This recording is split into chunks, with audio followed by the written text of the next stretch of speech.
अनय को इंतज़ार करते हुए एक मंथ बीत जाते हैं, लेकिन अनय के हिसाब से ये मंथ बहुत लंबा बीता उसके लिए।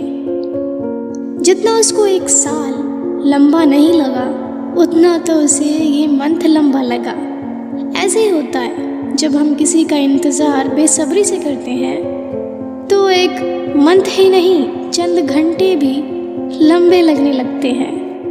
ऐसा ही कुछ अनय के साथ हो रहा था और सिया मैडम उसे पल पल की अपडेट दे रही थी रिया की। अब रिया को आने में सिर्फ एक दिन रह गया था और सच में उस बचे हुए एक दिन में अनय ठीक से उस दिन को एंजॉय भी नहीं कर पाया, क्योंकि उसे रिया के आने का इंतज़ार जो था इतना कि मानो रिया उसी से मिलने के लिए आ रही हो।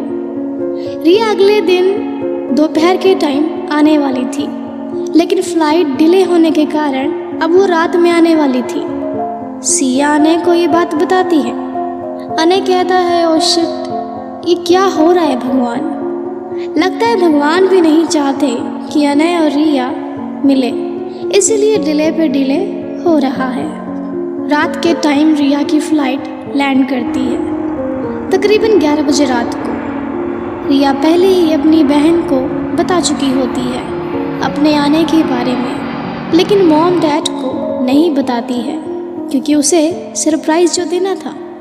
इसलिए इस बारे में सिर्फ सिया को पता होता है, बाकी को नहीं। रिया की फ़्लाइट जैसे ही 11 बजे रात को लैंड करती है, वो कैब बुक करके अपने घर की ओर निकल जाती है। रिया जैसे ही अपने शहर में आती है, उसके दिमाग में बस एक ही बात होती है कि उसका सामना बस अनय से ना हो जाए। फिर सोचती है कि मैं ऐसा बोल क्यों रही हूँ, मैं क्यों भाग रही हूँ उससे, और मैं कब तक भागती रहूँगी अनय से। वो खुद को समझाती है कि बस अब नहीं, कौन है वो, मैं नहीं जानती उसे, अब सामने आ भी जाए तो कोई फ़र्क नहीं पड़ेगा मुझे। ये सोच के रिया अपने घर की ओर निकल जाती है। तकरीबन 1 घंटे में रिया अपने घर पहुंच जाती है। वो कैब से निकलती है और अपने घर की ओर देख रही होती है, क्योंकि इतने दिनों बाद वो अपने घर आई है। रिया गेट पे खड़ी होके डोरबेल बजा रही होती है।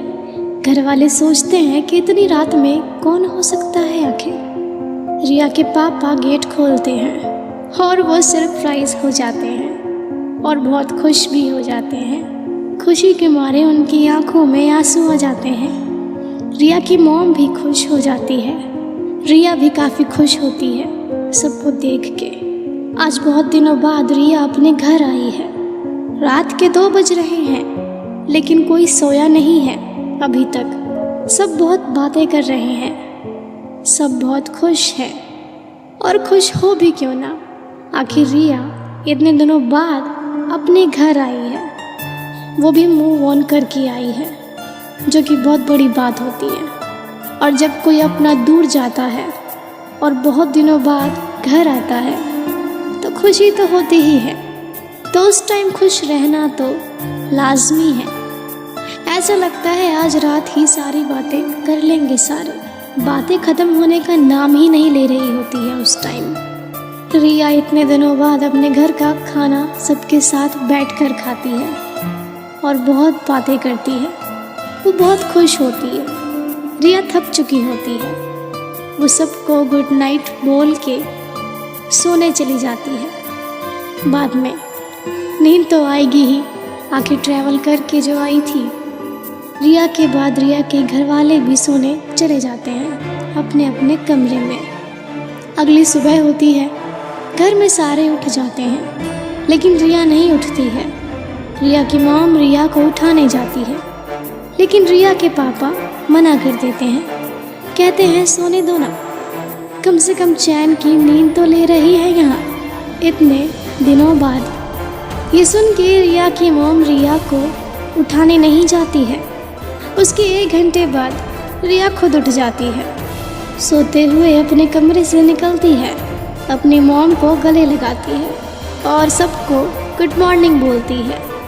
रिया फ्रेश होके नाश्ते की टेबल पर बैठती है और कहती है, मॉम यार नाश्ता लाओ, बहुत भूख लग रही है। रिया की मॉम कहती है, हाँ बाबा लाती हूँ।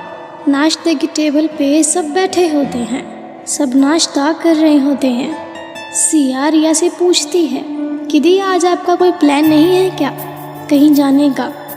रिया कहती है, हाँ है, आज दोस्तों से मिलना है मुझे, बहुत दिन हो गए, किसी से कोई बात नहीं हुई, ना मिली हूँ, ना अब कोई ज़्यादा कांटेक्ट में रहा है मेरे, तो आज मिलने का प्लान है। और वैसे भी ज़्यादा दिन तक तो यहाँ रुक नहीं पाऊँगी, सिर्फ 1 मंथ तक ही यहाँ रहूँगी, तो सोचा सबसे मिल लूँ एक बार। सिया पूछती है रिया से कि दी जाना ज़रूरी है क्या? अभी तो आए हो और जाने की बात कर रहे हो आप। रिया बस छोटा सा आंसर देती है कि हाँ छोटी, जाना तो पड़ेगा, ज़रूरी है खुद के लिए। इस बारे में रिया ज़्यादा कुछ नहीं बोलती है और खाने पे ध्यान दे रही होती है और बातें करती है। अचानक रिया के पापा बोलते हैं रिया से कि बेटा शादी कब करोगी, ऐसे ही कब तक बाहर रहोगी? रिया एक फ़नी वे में बोलती है कि पापा शादी और मैं, वो भी फिर से, अब मेरे अंदर कुछ भी सहने की क्षमता नहीं है। मैं खुश हूँ बहुत बिना शादी के। लोग बिना शादी के भी खुश रह सकते हैं, वो भी सुकून से अपनी ज़िंदगी जी सकते हैं बिना शादी के भी। रिया थोड़ी बहुत चिढ़ जाती है इस टॉपिक पे, बट रिया के पापा प्यार से मना लेते हैं और कहते हैं कोई नहीं बेटा, मत करो शादी, कोई फोर्स थोड़ी है तुम पर। रिया थोड़ी शांत हो जाती है बाद में। फिर वो जल्दी से रेडी होके अपने घर से निकल जाती है दोस्तों से मिलने के लिए, और सिया अपने कॉलेज के लिए निकल जाती है। सिया के फ़ोन पे अनय का फ़ोन आ रहा होता है। सिया फ़ोन उठाती है। अनय पूछता है कि रिया कैसी है? सिया कहती है दी ठीक है। अनय कहता है अच्छी बात है। अनय पूछता है सिया से, क्या तुमने मेरी बातों का कोई जिक्र किया रिया के सामने? सिया कहती है नहीं, वो शादी की बात करके ही इतना गुस्सा हो जाती है, अगर आपकी बात करेंगे तो वो और गुस्सा हो जाएगी और जल्दी ही यहाँ से फिर चली जाएगी। अनय कहता है क्या मतलब जल्दी चली जाएगी? क्या रिया दोबारा चली जाएगी यहाँ से? सिया कहती है हाँ, दी सिर्फ 1 महीने के लिए ही आई है यहाँ पे, उसके बाद वो दोबारा चली जाएगी। अनय पूछता है फिर कि दोबारा कब जाएगी रिया, और जाएगी तो आएगी कब? सिया कहती है यही तो नहीं पता कि दी आएगी कब, जाने का पता होता है उनका, आने का नहीं पता होता हमें। अनय कहता है ठीक है, और पूछता है कि आज रिया कहाँ है, घर में है कि कहीं बाहर गई है? सिया कहती है आज वो घर पे नहीं है, बल्कि अपने सभी दोस्तों से मिलने गई है। अनय कहता है ठीक है, थैंक यू बताने के लिए। ये बोल के अनय फ़ोन कट कर देता है। अनय अब दोबारा टेंशन में आ जाता है। वो सोचने लगता है कि कैसे मनाऊं रिया को, कैसे माफ़ी मांगूं रिया से, कहीं वो मेरे से बिना मिले दोबारा चली ना जाए, क्या करूँगा मैं? अनय मन में कहता है नहीं, कुछ तो करना ही पड़ेगा। अब यहाँ काफ़ी दिनों बाद रिया अपने दोस्तों से मिलती है, बहुत खुश होती है मिलके। सब रिया से पूछते हैं कि रिया यार कहाँ गुम हो गई थी तुम इतने महीनों से, कोई अता पता ही नहीं था तुम्हारा। रिया कहती है दुनिया घूम रही थी बस, और कुछ नहीं, जो बीच में छोड़ा था उसको पूरा करने गई थी। तुम सब बताओ, तुम सब ठीक हो? तुम लोगों ने क्या किया इतने दिनों तक? रिया के दोस्त कहते हैं शुक्र है तुम आ तो गई। अनय तो बार बार हमसे पूछता रहता है कि रिया कहाँ है, उसका फ़ोन नंबर है तो दे दो, उसका एड्रेस है तो दे दो। रिया कहती है अच्छा तो तुम लोग उससे क्या बोलते थे कि मैं कहाँ हूँ? दोस्त कहते हैं हम क्या बोलते, जब हमें ही नहीं पता था कि तुम कहाँ हो, तुम्हारा नंबर कौन सा है, तुम्हारा एड्रेस क्या है, तो हम कहाँ से बताते? हम नहीं बता पाते थे। तो वो बेचारा मायूस हो जाता जब उसे कुछ नहीं पता चलता था। तो रिया कहती है टॉपिक क्लोज करो, इतने दिनों बाद यही बातें करने के लिए नहीं मिली हूँ तुम सबसे। रिया के दोस्त कहते हैं ठीक है यार, ओके बाबा, नहीं करेंगे उसकी बात, छोड़ो ये बातें। रिया की एक दोस्त कहती है सबसे कि ये एक सरप्राइज़ है सबके लिए। रिया की दोस्त कहती है कि रिया तू बता क्या हो सकता है, गैस कर। रिया कहती है मुझे क्या पता हो सकता है कि क्या होगा, वैसे भी अब मुझे सरप्राइजेस पसंद नहीं है। उसकी दोस्त कहती है ओके। वो सबको अपनी शादी का कार्ड देती है, सब खुश होते हैं शादी का कार्ड देख के। रिया कहती है बहुत अच्छा सरप्राइज़ था ये। रिया की दोस्त कहती है कहीं गायब मत हो जाइए, अब आएगी ना मेरी शादी में। रिया कहती है ये भी सरप्राइज़ होगा तेरे लिए, पता लग जाएगा बाद में कि आऊँगी या नहीं आऊँगी। रिया की दोस्त कहती है ठीक है, वो तो बाद में देख लूँगी मैं, बातें होती रहती हैं। रिया और उसकी दोस्तों में टाइम भी जल्दी बीत जाता है। दोस्तों के साथ पता कहाँ चलता है वक्त का। शाम हो जाती है, रिया अब अपने घर के लिए निकल जाती है। रात में डिनर के टाइम रिया घर पहुँचती है, काफ़ी लेट घर आती है वो। रिया के पापा पूछते हैं इतना लेट कैसे हो गए आज बेटा? रिया कहती हैं आज थोड़ी लेट हो गई पापा, आज काफ़ी ज़्यादा टाइम स्पेंड कर लिया दोस्तों के साथ। रिया के पापा कहते हैं कोई नहीं, आ जाओ खाना खा लो आके। रिया कहती है हाँ पापा, भूख लग रही है, खाना खा लेती हूँ। खाना खाते टाइम रिया के पापा कहते हैं कि बेटा एक बात करनी है तुमसे, अगर तुम बुरा ना मानो तो क्या बोलूँ?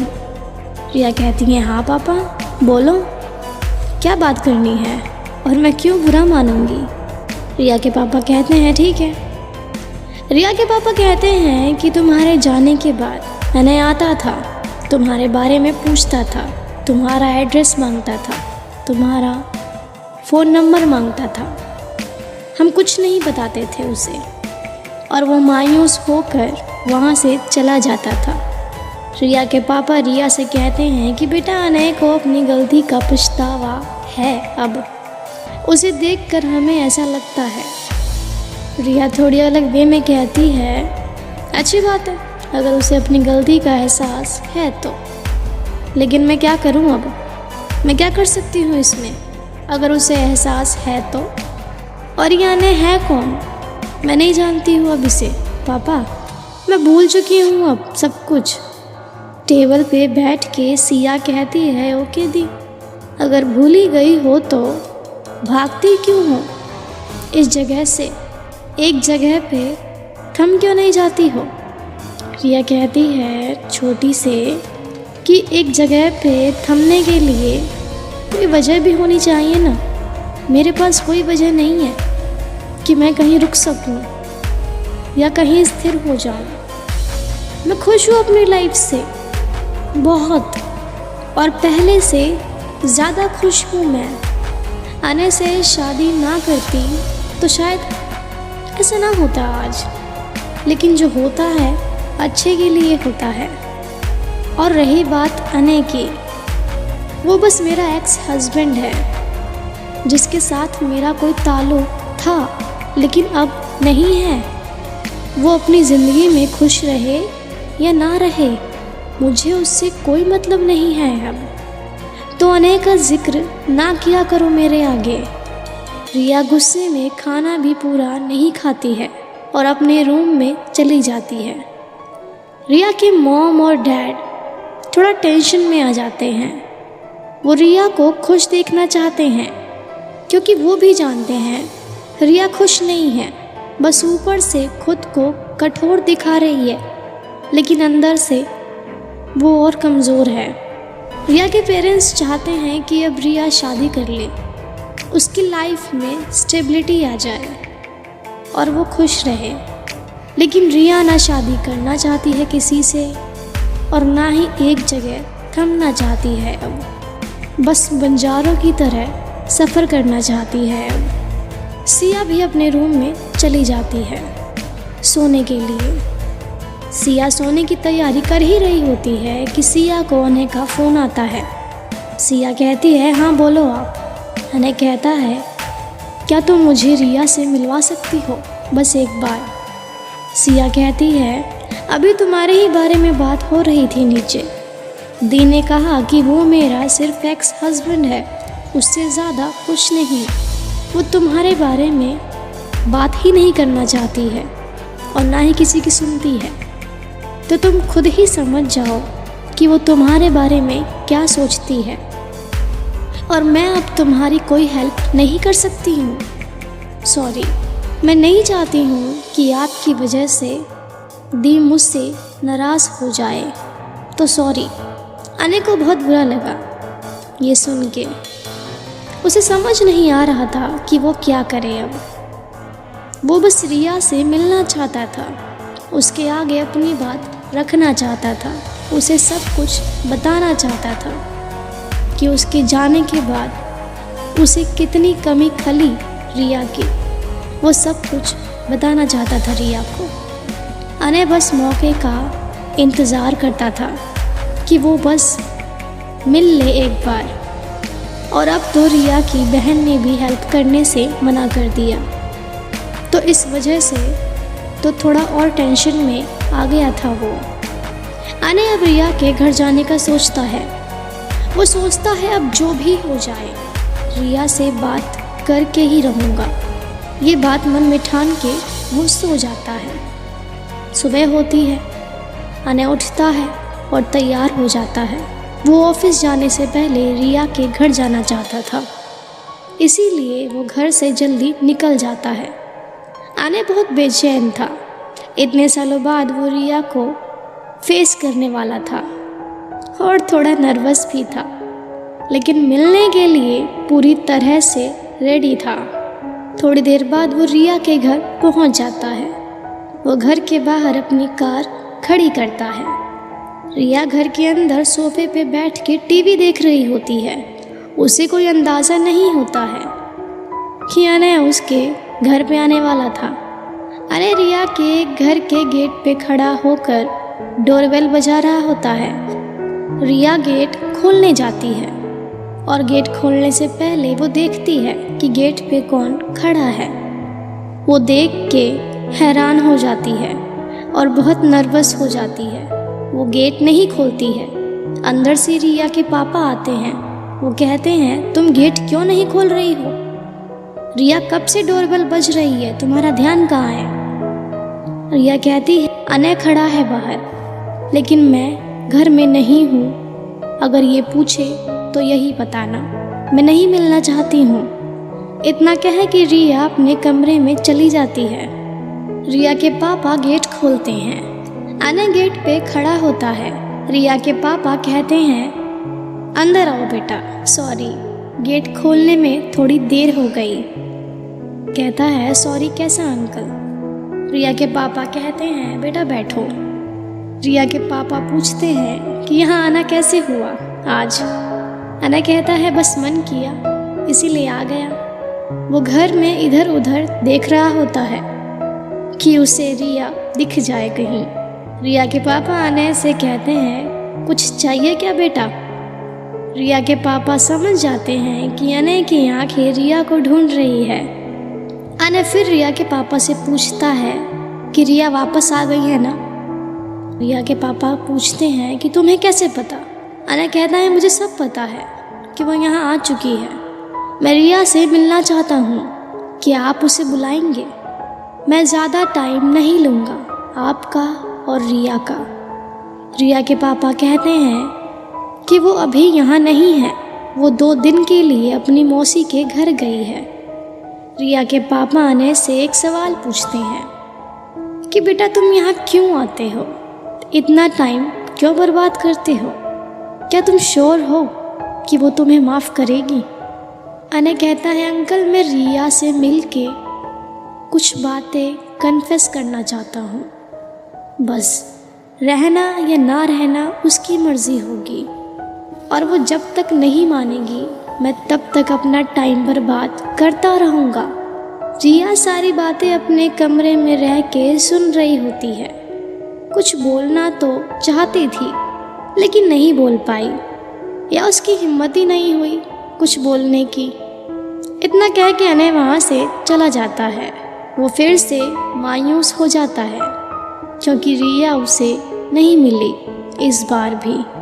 अनय के जाने के बाद रिया अपने कमरे से निकल आती है। रिया के पापा बोलते हैं कि कब तक ऐसे चुप होगी, तुमने कोई गलती थोड़ी की है कि तुम उसका सामना भी नहीं करती हो और भागती रहती हो। बस तुम्हें अनय को एक मौका देना चाहिए अपनी बात रखने का। उसके बाद माफ़ करना या ना करना तुम पे डिपेंड करता है बेटा।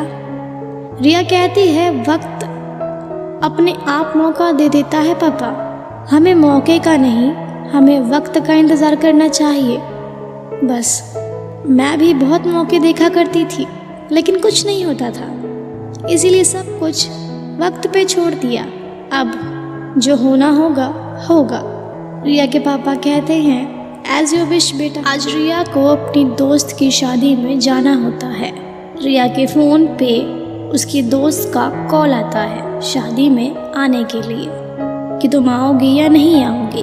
रिया आने की बात को भूल के शादी में जाने की प्रिपरेशन करने लगी कि उसे आज क्या पहनना है और क्या नहीं पहनना है। वैसे भी जब दोस्त की शादी की बात आती है तो लड़कियां भूल जाती है सब कुछ और लग जाती है कि यार की शादी में पहनना क्या है।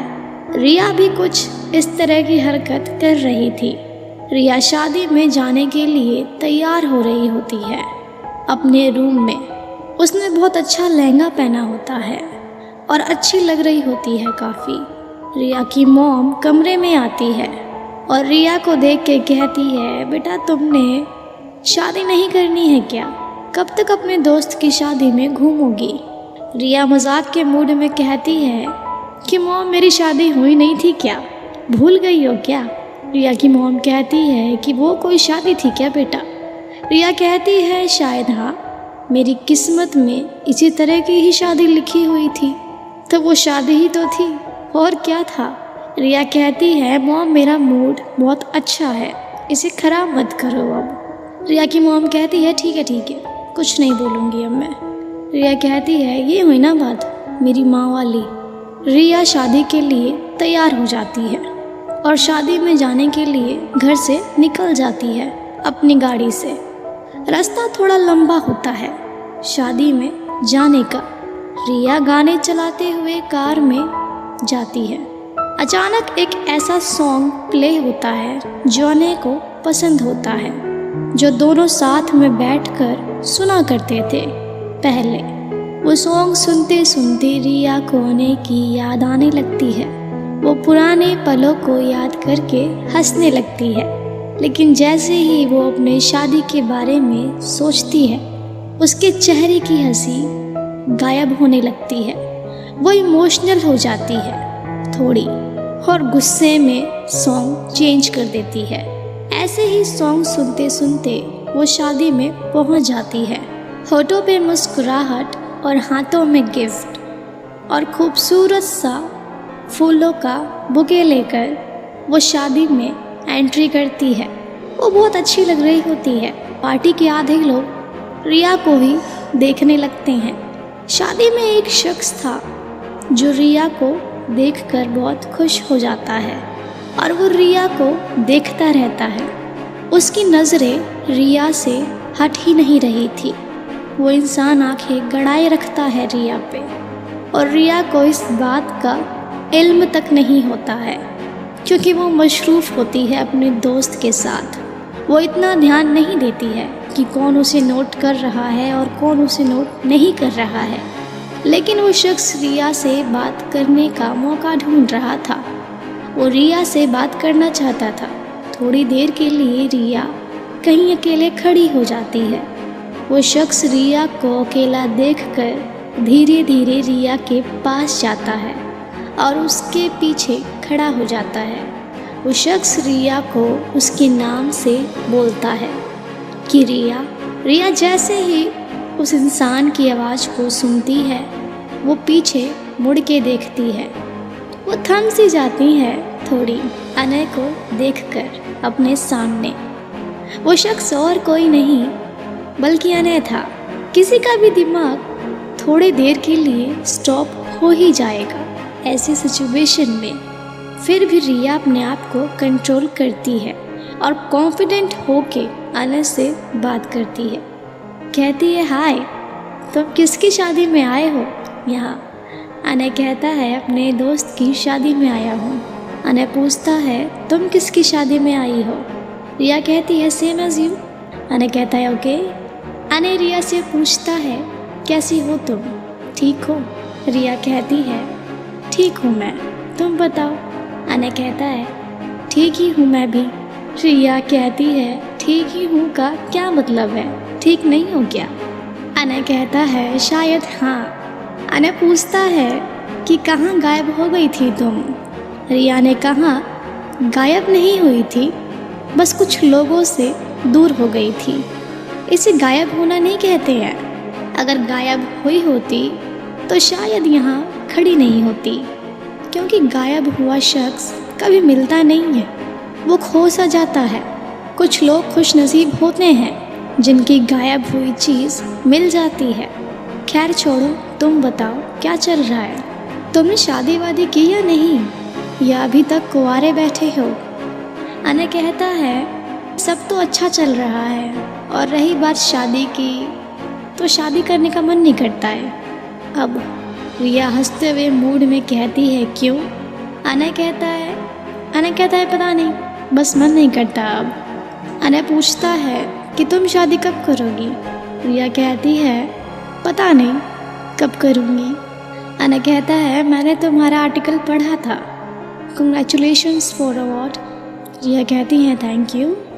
अनय कहता है, मैं तुमसे कुछ बोलना चाहता हूँ, कुछ बात करना चाहता हूँ। रिया कहती है, हाँ बोलो। अनय कहता है, यहाँ नहीं, क्या तुम मुझे कहीं बाहर मिल सकती हो? रिया अनय को मना नहीं कर पाती है और कह देती है, ओके, जब मुझे टाइम मिलेगा मैं बता दूँगी, मिल लेना उस दिन और बता देना जो बताना होगा तुम्हें। अनय कहता है, तुम अपना नंबर तो दे दो। रिया कहती है, नंबर नहीं दे सकती हूँ, सॉरी, मुझे मिलना होगा, मैं बता दूँगी तुम्हें कहीं से भी, उसकी टेंशन मत लो तुम। नसीब में दोबारा मिलना होगा तो मिल ही लेंगे। रिया बाद में अपने दोस्तों के पास चली जाती है और अनय भी अपने दोस्त के पास चला जाता है, लेकिन अनय की नज़रें रिया पर ही टिकी होती हैं। ऐसा नहीं है कि रिया अनय को देख नहीं रही होती है, देख रही होती है वो भी, लेकिन वो अनय को इल्म नहीं होने देती है कि वो अनय को नोट कर रही है।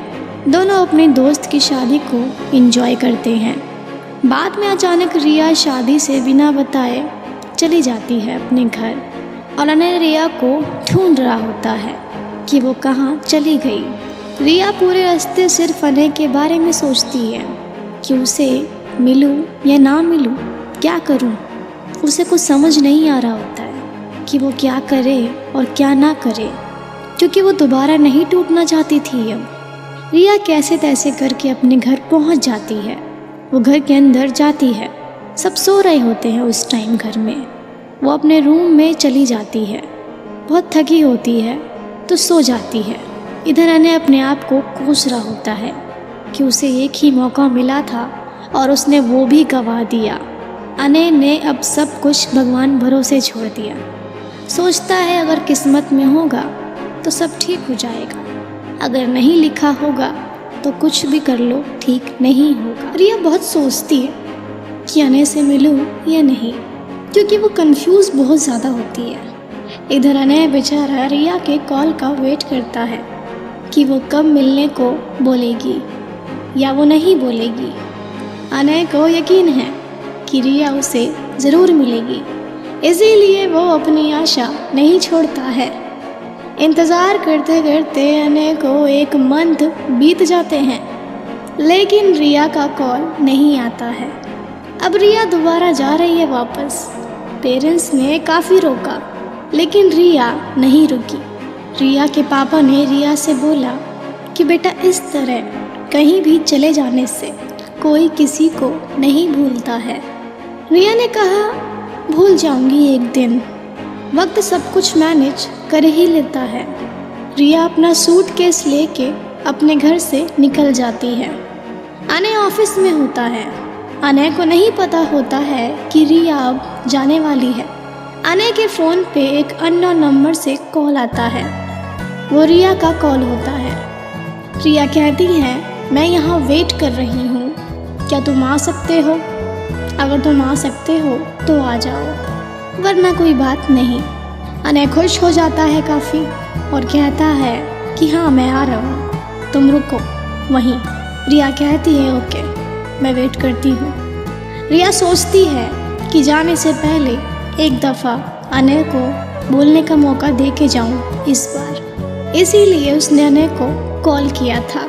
रिया उसी गार्डन में बैठ के अनय का इंतज़ार कर रही थी, जहाँ अनय और रिया अक्सर मिला करते थे पहले। रिया उसी बेंच पे बैठती है जहाँ दोनों अक्सर बैठा करते थे। रिया बेंच पे बैठे बैठे एक कपल को देख रही होती है। वो कपल बहुत खुश था। रिया के चेहरे पे एक स्माइल सी आ गई उस कपल को देख के। वो बहुत कुछ सोचने लगी कपल को देख के। वो देखता है रिया उसी बेंच पे अपना सूटकेस लेके बैठी हुई है जिस बेंच पे दोनों बैठा करते थे। वो रिया के पीछे खड़ा रहता है और उसका सूटकेस देखकर फिर से थोड़ा मायूस हो जाता है। उसे लगता है कि रिया अब दोबारा चली जाएगी, और ये सच भी होता है। अनय की होठों की खुशी थोड़ी गायब सी हो जाती है उस सूटकेस को देखकर। वो रिया के पास जाता है और बेंच पे बैठ जाता है। अनय रिया से पूछता है, कैसी हो तुम? रिया कहती है, ठीक हूँ मैं, तुम बताओ। अनय कहता है, मैं भी ठीक हूँ। रिया कहती है, अच्छी बात है, ठीक होना भी चाहिए। रिया कहती है, तुम्हें कुछ बोलना था ना, बोलो, क्या बोलना चाहते हो? अनय कहता है, हाँ, बोलना तो चाहता हूँ। अनय रिया से पूछता है कि फिर से जा रही हो? रिया कहती है, हाँ। अनय पूछता है कि कहाँ जा रही हो वैसे? रिया कहती है, जहाँ मेरा मन करेगा वहीं चली जाऊंगी फिर से। अनय रिया से कहता है कि मत जाओ, तुम्हारा जाना ज़रूरी है क्या? रिया कहती है, क्या करूँगी यहाँ रुक के? यहाँ रुक के पहले भी कुछ नहीं मिला और अब भी नहीं मिलेगा, तो क्या करूँगी यहाँ रुक के? अनय पूछता है, क्या तुम खुश रहती हो यहाँ से जाके? रिया हंसते हुए कहती है, हाँ, ऑफ कोर्स खुश रहती हूँ मैं। अनय कहता है, झूठ मत बोलो। रिया कहती है, यार तुम्हें बोलना क्या है वो बोलो, 2-3 घंटे में फ़्लाइट है मेरी, तो जो बोलना चाहते हो जल्दी बोलो। अनय कहता है कि तुम मुझे क्यों छोड़ के गई? रिया ने कहा, तुम यही तो चाहते थे ना? अनय ने कहा, हाँ, यही चाहता था, लेकिन पहले, बाद में नहीं। अनय कहता है, हाँ, कि हाँ, ये सच है कि मैं तुमसे पहले नफरत करता था, लेकिन जब मेरी हालत ख़राब थी तो उस टाइम तुमने मुझे रियलाइज़ करवाया कि मेरी गलती थी। मुझे फील हुआ मेरी गलतियों का। उस टाइम मैंने बहुत हर्ट किया था तुम्हें, तो मैं उस टाइम भूल सा गया था उस नफ़रत को जो मेरे दिल में पल रही थी, और तुम भी तो खुश थी मेरे से बाद में। रिया कहती है, हाँ, मैं खुश थी उस टाइम, तुम्हारी केयर करना मुझे अच्छा लग रहा था। मैं भूल गई थी सब कुछ कि तुमने क्या क्या किया था मेरे साथ। सोचा था एक न्यू बिगिनिंग होगी, सब ठीक हो जाएगा, लेकिन ऐसा नहीं हुआ। तुम वैसे ही थे जैसे पहले थे, बिल्कुल भी चेंज नहीं हुए थे। ऐसा लगने लगा था कि तुम बस झूठा दिखावा कर रहे थे, बस अपनी ज़रूरतें पूरी करने के लिए। और जब मुझे ऐसा फील हुआ तो मैंने उस टाइम तुम्हें छोड़ देना ही ठीक समझा। अनय ने पूछा, तुम्हें ऐसा लगा, लेकिन क्या तुमने मुझसे एक बार भी पूछना ज़रूरी नहीं समझा? क्या एक बार भी बात करी इस बारे में? अचानक यूँ डाइवोर्स पेपर पे साइन कर दिया और चली गई तुम। आने ने कहा तुमने मुझे एक भी मौका नहीं दिया और चली गई। रिया कहती है मौका तो मैं तुम्हें शुरू से देती आई थी, लेकिन तुमने मेरे मौके को कभी प्यार समझा ही नहीं था और नज़रअंदाज करते गए, एक लवारिस चीज़ की तरह। सच बताऊं यार, तुम कभी मेरे किए गए केयर को प्यार समझ ही नहीं पाए थे। मेरे इतना करने पर भी तुम अपने दोस्त से हमारे डाइवोर्स के बारे में बात कर रहे थे। मैंने सुना था तुम उस रात को यही बात कर रहे थे ना अपने दोस्त से। इसीलिए मैंने गुस्से में अपना सारा सामान पैक किया और सुबह डाइवोर्स पेपर पे साइन करके चली गई। जैसा तुम चाहते थे वैसा ही किया। रिया पूछती है अब ये सब क्यों पूछ रहे हो? इन बातों का काफ़ी टाइम हो गया है। क्या तुम खुश नहीं हो डाइवोर्स से? अनय रिया की आंखों में देखकर कहता है बिल्कुल भी नहीं। अनय पूछता है क्या तुम खुश थी डाइवोर्स देख के? रिया कहती है पता नहीं मुझे। अनय रिया से कहता है रिया एक बात बोलूं? रिया कहती है हाँ बोलो। अनय कहता है अगर तुम उस रात को पूरी बात सुनती तो शायद तुम मुझे यूँ छोड़ के ना जाती। मैं अपने दोस्त से डाइवोर्स के बारे में ज़रूर बात कर रहा था, लेकिन तुम्हें डाइवोर्स ना देने की बात कर रहा था। मैं तुम्हें डाइवोर्स नहीं देना चाहता था। मैं तो तुमसे फिर से प्यार करने लगा था। क्या तुम्हें मुझे देख के ऐसा नहीं लगता था? सच बताओ, क्या मैं तुम्हें सच में फेक लगता था उस टाइम जिस तरह तुम बता रही हो? रिया ये बात सुन के थोड़ी शांत हो जाती है और सोचती है कि मैंने तो सही में आधी बात सुनी थी उस टाइम, और कहती है कि तुमने बताया क्यों नहीं मुझे उस टाइम? अनय कहता है तुमने मौका दिया कुछ भी कहने का। डाइवोर्स पेपर पे साइन करके चली गई। मुझे लगा तुम तो अपने घर ही जाओगी, लेकिन मुझे क्या पता था कि तुम तो गायब ही हो जाओगी। तुम्हारे घर से जाने के बाद घर गया था, लेकिन पता चला कि तुम घर पे थी ही नहीं। क्या करता मैं? कैसे बताता तुमको? बताओ। तुम्हारे घर वालों से बहुत बार तुम्हारे बारे में पता करता रहा, लेकिन तुमने मना कर रखा था कि कोई मुझे कुछ ना बताए, इसीलिए कोई बताता नहीं था। अनय कहता है कि तुमने मुझसे पूछा था ना कि मैंने अभी तक शादी क्यों नहीं की? रिया कहती है हाँ पूछा था। अनय बोलता है कैसे करता शादी? मैं तो सिर्फ तुम्हारा ही इंतज़ार कर रहा था हर पल कि कभी तो वो आएगी एक ना एक दिन। अनय ने रिया से कहा कि रिया तुमसे एक सवाल पूछूं और इसका आंसर सच देना, झूठ नहीं। रिया कहती है हाँ पूछो।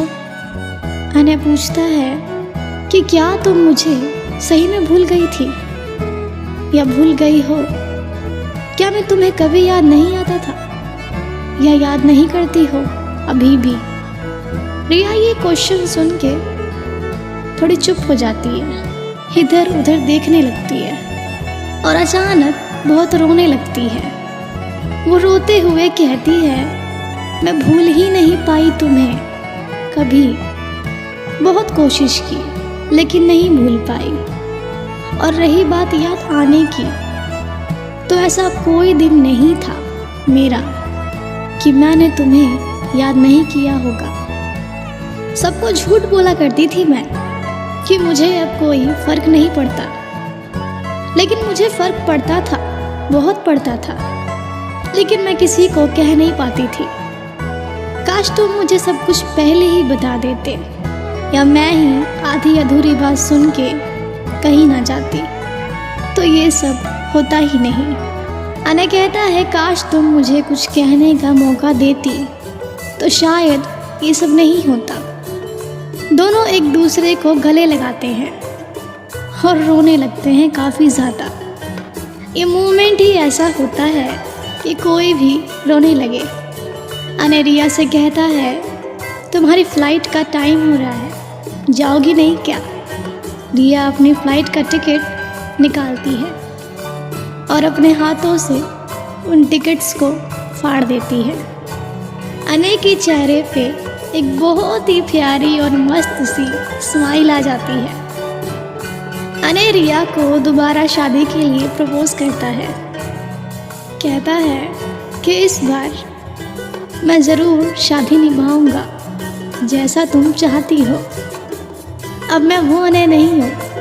रिया सोचने का नाटक करती है और बाद में हाँ कर देती है शादी के लिए। फिर रिया कभी नहीं जाती है कहीं। बाद में दोनों उसी बेंच पे बैठ के टाइम स्पेंड करने लगते हैं और बहुत बातें करने लगते हैं। आखिरकार एक हैप्पी एंडिंग हो ही जाती है इन दोनों की। खत्म, बस यहीं तक था। अब क्या होगा? दोनों की शादी हो जाएगी, दोनों एक हो जाएंगे, लेकिन पहले की तरह नहीं। जहाँ प्यार सही में एग्जिस्ट करता हो ना, फिर वो कभी भी चाह के भी एक दूसरे से अलग नहीं रह सकते हैं। इस बात को मानो या ना मानो, इंतज़ार दोनों को रहता है मिलने का, वेट दोनों करते हैं, लेकिन सब भगवान पे छोड़ देते हैं। ऐसा मत करो, भगवान पे कुछ मत छोड़ो।